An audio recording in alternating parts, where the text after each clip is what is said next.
Thank you. Good evening, good evening, good evening. Welcome to Maryland and welcome to Baltimore.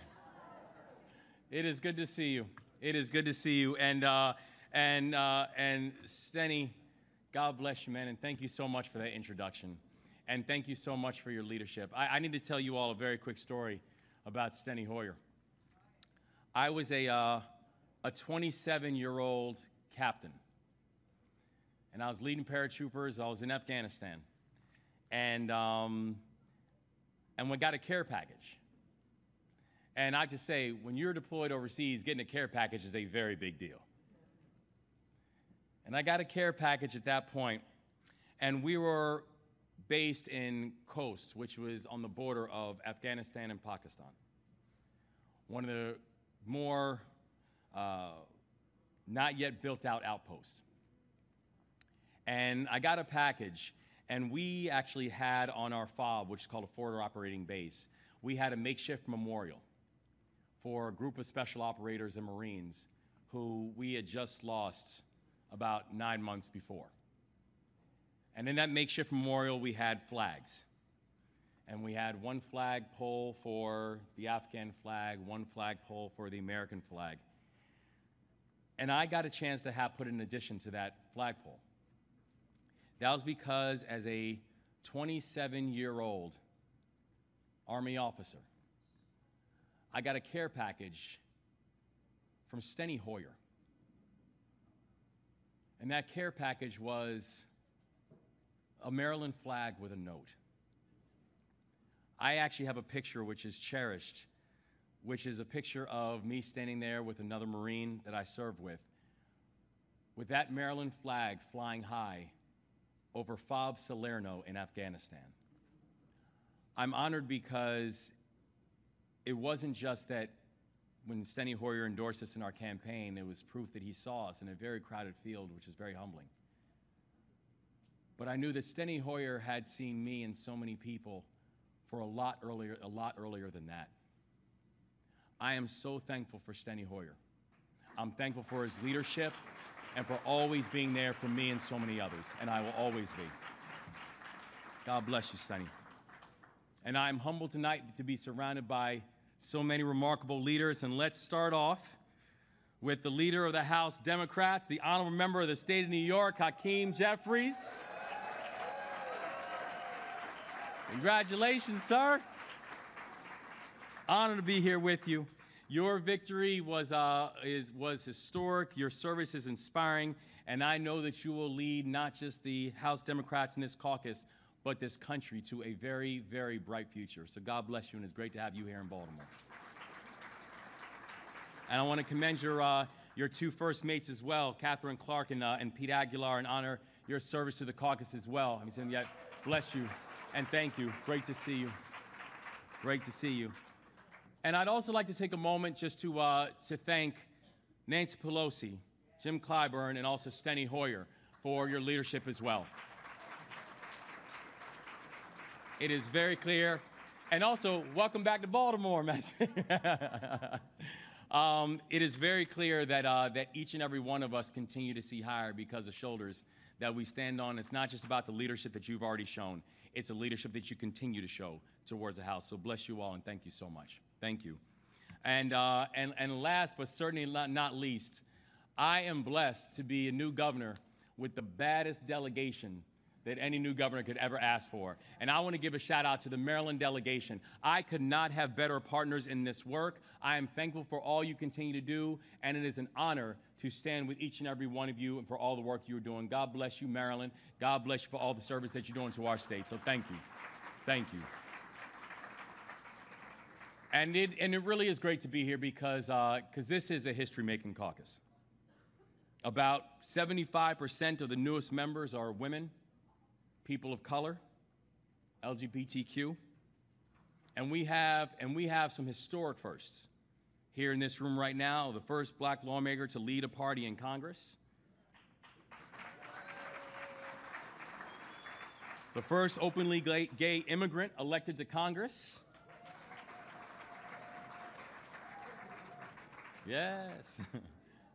And so many other history makers. Now more than ever, the United States Congress actually reflects the beautiful diversity of our country.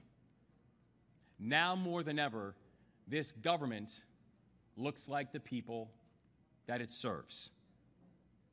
And that's an achievement, frankly, that should be making all of us proud, because a government that looks like the people helps to deliver for the people that it represents. You know, I was very clear during our campaign that we were going to build an administration that looks like the state of Maryland, and we have accomplished that. Not only have we built the most diverse administration in our state's history, to include, by the way, that right now in the state of Maryland, we have the first immigrant ever elected to statewide office in the history of the state of Maryland, our Lieutenant Governor, Aruna Miller, and the first woman of color to ever hold that position in our state's history. But also in the state of Maryland, we have shown that focusing on equity does not mean that you are compromising excellence. And in fact, we've shown that you cannot have excellence unless you have an eye towards equity. And we cannot take this moment for granted. We can and we will move with intentionality. We will lead boldly. We will be unafraid because we are right on the issues. And we are engaging every single section of this state. Because I know, just like many of you, my path to service took a while. And I know for many of you, I'm not sure if I fully expected to be here for a while. Because it is true that my victory was far from guaranteed. And when I say far from guaranteed, I'm not just talking about my political journey, because it is true. We were polling at the lofty number of 1% when we got into this race. In fact, I learned very quickly how humbling politics is, because in the first poll that we ran, I'm not voting was polling higher than where I was polling. That's true. But it's not just that my political victory was improbable. So was my personal journey. Because my grandfather was forced to flee this country when he was just a toddler after the Ku Klux Klan targeted our family. That my father died when I was 3 years old after he was ignored by a healthcare system that has left too many African Americans behind. That my mother did not get her first job that gave her benefits until I was 14 years old. Did not get her first job that allowed her to work one job instead of multiple jobs. Did not get her a job that gave her reliable hours until I was 14 years old. And by the way, this is a woman with a master's degree.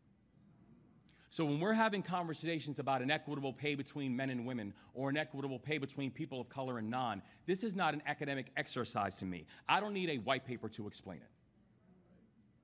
I've seen this. And I also felt handcuffs to my wrists when I was 11 years old. By all accounts, I was not destined for public service, and I was definitely not destined to become the 63rd governor of the state of Maryland. And I know there's many here who feel the same way about their journey. But the only reason that I can stand before you today is because there were people in my life who stepped up even when they weren't called to do so. It was the teachers who gave me the tools to think for myself.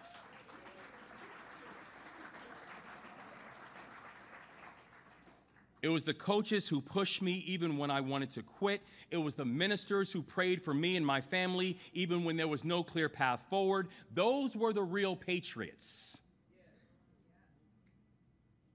Those were the real patriots. And I don't use that word patriot lightly. It is something I take very seriously because I've seen patriotism. I led a team of patriots in combat when I served in Afghanistan. I led a team of patriots when I ran Robin Hood, one of the largest poverty-fighting organizations in this country. I led a team of patriots when I started a business right here in Baltimore that focused on helping underserved students and first-generation students go to and through college. And as governor, I lead a team of patriots every single day. People who are committed to making a better Maryland where no one is left behind. Those are the patriots. So you see, To me, real patriotism isn't about chanting or waving a flag around. It isn't about dishonoring election results in the name of democracy because you dislike the results.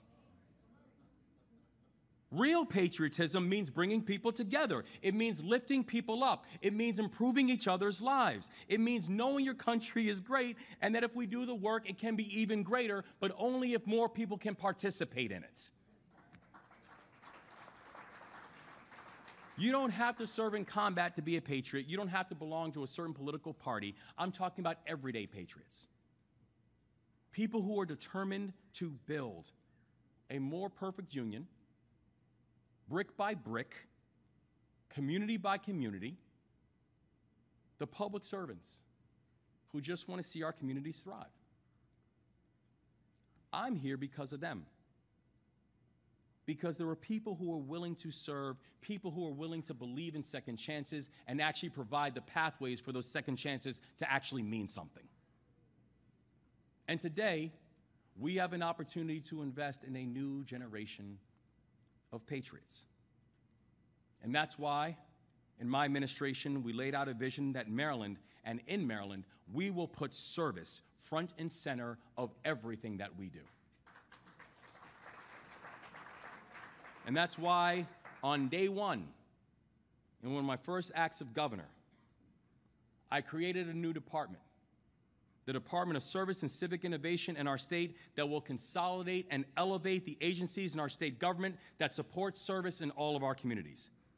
And it will also be the home base of our service year option, where Maryland will be the first state in this country that will offer a service year option to all of its high school graduates. Where all high school graduates are going to have a chance to have a year of service to the state of Maryland, and they can choose however they want to do it. They can work in the environment, they can work in education, they can work in justice reform, they can work with veterans, they can work with animals. It will be completely their choice, and we're going to do it for 3 reasons. The first reason is because I'm a big believer in experiential learning and giving young people a pathway to identify what it is they want to do and give them opportunities to do it. The second reason is because this provides a platform and a financial footing, an earned financial footing for young people as they're thinking about what it is going to be the next step of their life. And the third reason is because service is sticky. Those who serve together generally stay together. And in this time of political divisiveness and vitriol, it is service that will save us, and Maryland is going to lead. And now there are great programs. There are great programs like AmeriCorps that are doing similar work. We need to follow their lead because service will save us.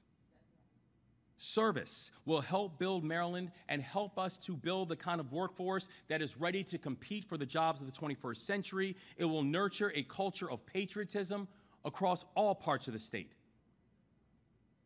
And it will also help us to save one another, to help us to get to know one another. I remember during the campaign trail, I had people who I served with in Afghanistan who came to campaign for me.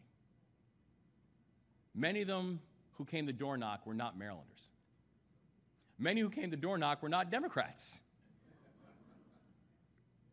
But they came to knock on doors from Westminster to West Baltimore to simply say, let me tell you about the guy that I served with.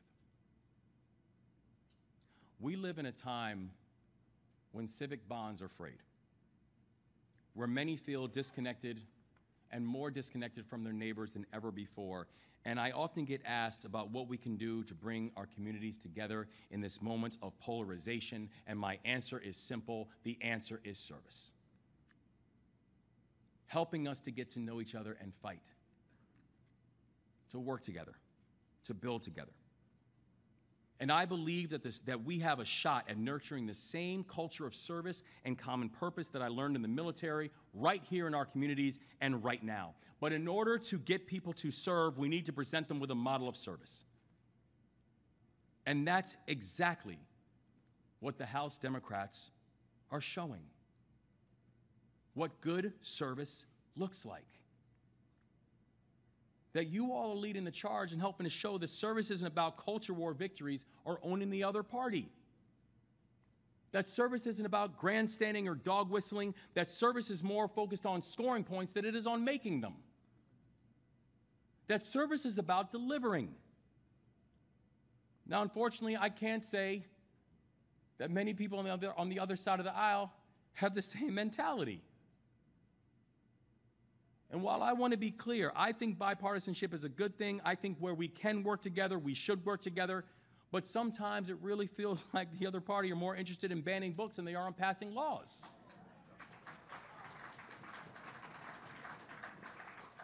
Right now, we're literally talking about individuals who are willing to put the full faith and credit of the United States under hostage, no matter who ends up as the casualties. That's not patriotic. That is irresponsible, and that is reckless. But that kind of cynicism didn't stop this team. That kind of cynicism didn't break your will. And that type of cynicism didn't break you up. You stayed united. You delivered results. And our communities are better because of it. I want to thank all of you, and I want to thank the House leaders who have helped to orchestrate one of the most successful legislative sessions in the history of the U.S. Congress. The bills you passed, got signed into law, are going to deliver direct support to those who need it most. You passed bipartisan infrastructure law to restore the backbone of our nation with new money for roads and bridges and broadband and sewer systems and ports. And I can tell you, as the governor of this state, let me tell you what that looks like. That here in the state of Maryland, because of your leadership and the infrastructure law that is going to modernize the train tunnel that connects Baltimore to Washington, D.C., President Biden was just here in town to celebrate a new project, the Frederick Douglass Tunnel, which, by the way, is going to create 30,000 jobs in the state of Maryland. That's what that leadership looked like. You passed the CHIPS Act and the Science Act to keep our communities more competitive. Let me tell you what that actually looks like on the ground. In Maryland, our federal labs and our HBCUs will now be eligible for these new investments that you helped secure, and you now unleash the power to truly change lives. On the ground, that's what that looks like. That you passed the Inflation Reduction Act to keep down the cost of prescription drugs for our seniors. Let me tell you on the ground what that looks like. That in Baltimore alone, there are more than 80,000 Marylanders 65 and older. That means over 80,000 Marylanders who now stand to benefit from the provisions that you secured. You did that. You accomplished that. Despite knowing that in order to accomplish it, you might have to go on your own. But I'm here to tell you, as the governor of this state, that these are remarkable achievements, and there are people in this state who thank you for that. The Democrats have rolled out a responsible blueprint for good governance.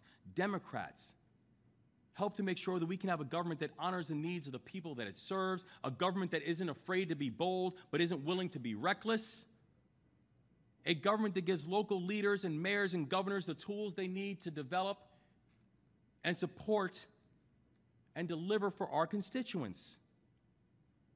And this is a model for everything that we do as Democrats and as public servants. You don't have to choose between having a competitive economy and an equitable one. You don't have to choose between investing in public safety and ensuring that there is justice in policing. And we must rid ourselves of this narrative of these false choices and deliver the change that our constituents are calling for. We can deliver policy results that lift up all of our communities. And that's not just about energizing the base, that's about enlarging it. That's my vision for the state of Maryland. That's our collective vision for this party. And that is a mission that we will collectively drive forward. I want to I want to end by just sharing I just want to be clear that I am I'm proud to say that I understand the difference between church and state. But I'm a child of God. And I'm the grandson of a minister. But I'll be brief. But my grandfather, the same person who I told you who was run out of this country by the Ku Klux Klan when he was just a toddler,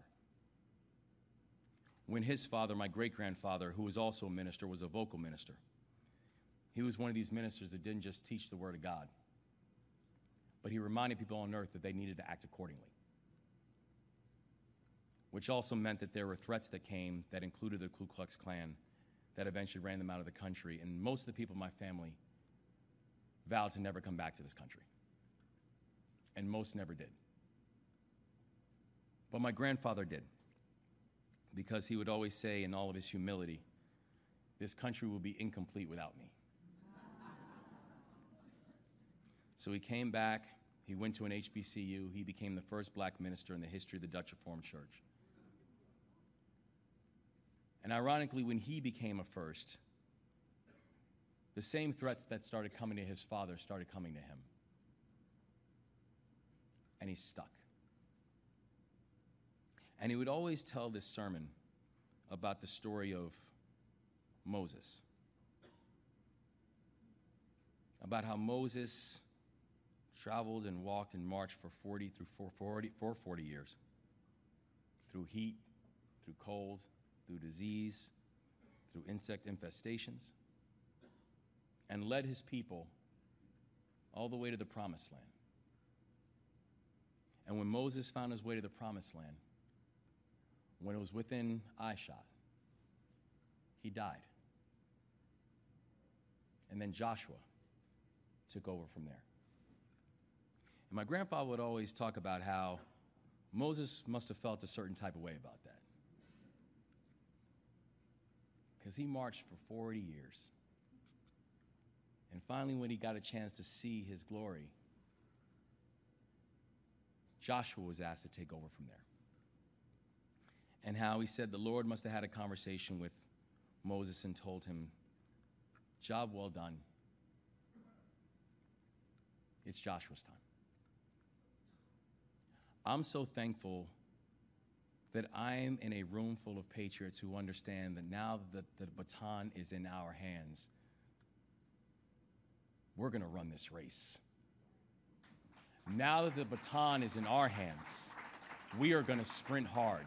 Now that the baton is in our hands, we understand what we've got to do. That this becomes a unique moment in our country. This becomes a unique moment in this state where we are going to build an environment that those who came before us hope for and those who came after us deserve. That in this moment, we are going to run this race and leave nothing else in us. That when it's time to pass that baton off, there's only one thing that will be said to us. Job well done. That in this moment, despite all the objectives, despite all the challenges, despite all the barriers, I am thankful that this party, that this caucus, in this moment, decided that we were going to push hard and deliver for people, because now that the baton is in our hands, we're not dropping it. So I'm thankful for each and every one of you. I'm thankful that you are here in Maryland. I want you to come back often. And I'm so thankful to have you as partners in this work. Let's get this done, everybody. God bless you, and thank you so much. Thank you. Thank you all.